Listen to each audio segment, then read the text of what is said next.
Probate documents can be gold mines for genealogical research, but few documents are both digitized and digitally indexed, so expect to put in some real effort to find these. In this video, I'll cover the prep work you'll need to do to find a repository for probate records. I'll cover finding those documents in the repository in a different video. Short version. First, you'll need a probable year and place of death. Second, check Wikipedia to see if county boundaries may have changed. 3. Records can be lost. Check the county's history. And 4. Start with Ancestry.com, then go to Family Search, and then get to the library. Let's dig into the meat of this. To get started, U.S. records are typically stored chronologically at the county level. You'll need a rough idea when your ancestor died and where. Death certificates, find a grave, even census records can help with that. The where of this can be tricky though. County boundaries changed, especially in frontier areas. For example, Ohio in the early 1800s or Pennsylvania in the 1700s. Court records remain in the original county courthouse, however. For example, if your ancestor died in Gettysburg, Pennsylvania in 1799, you would find a probate record in York County. If they died a year later, however, you would find the record in Adams County, which was carved out of York County in 1800. I found Wikipedia is a great source for understanding how counties are partitioned over time. Also, be aware that records may have been lost through water damage, fire, or even the ravages of war. For example, I've had a lot of difficulty finding pre-1865 probate records in southern states that saw heavy fighting in the Civil War. With all of that in mind, start your search on Ancestry.com or another site where probate records are digitally indexed by name of decedent. I wish it were that easy, but it's pretty rare when I can find what I want via a digital index. The next step is to check the probate inventory on FamilySearch.org. Some probate records there are digitized, though not indexed. Still, many aren't, which means you need to go old school.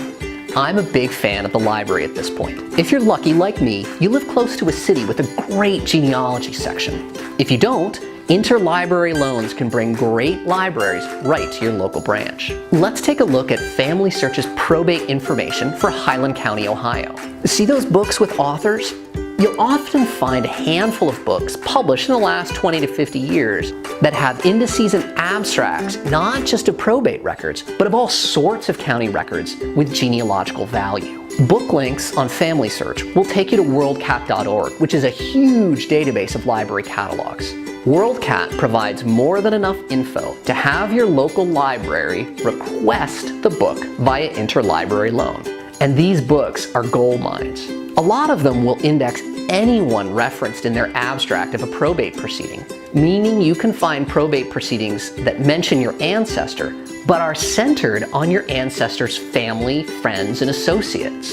Ancestry.com and Family Search can't do that, and that kind of information can really help you break down brick walls. Take a look at the notes I took from Records of the Recorder's Office of Highland County, Ohio. I was looking for information about the probate proceedings for William Huggins, led by his son-in-law Thomas Chew. I expected to find the first 2 entries, but not the third.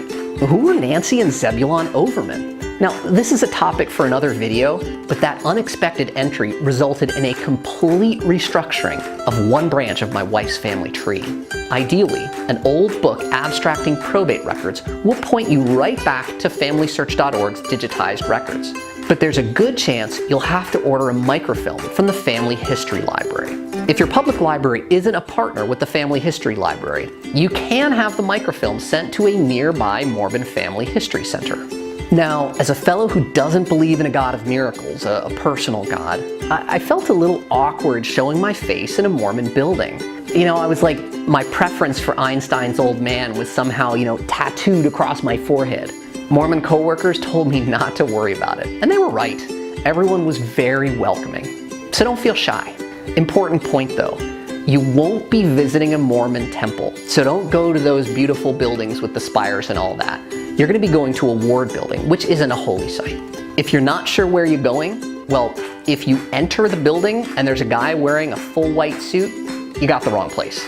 If you can't find what you need via the Family History Library's microfilms though, you have to ask yourself how dedicated you really are, because now you have to find a repository for the probate books that contain the docs you want. Sometimes you can order them from the county directly.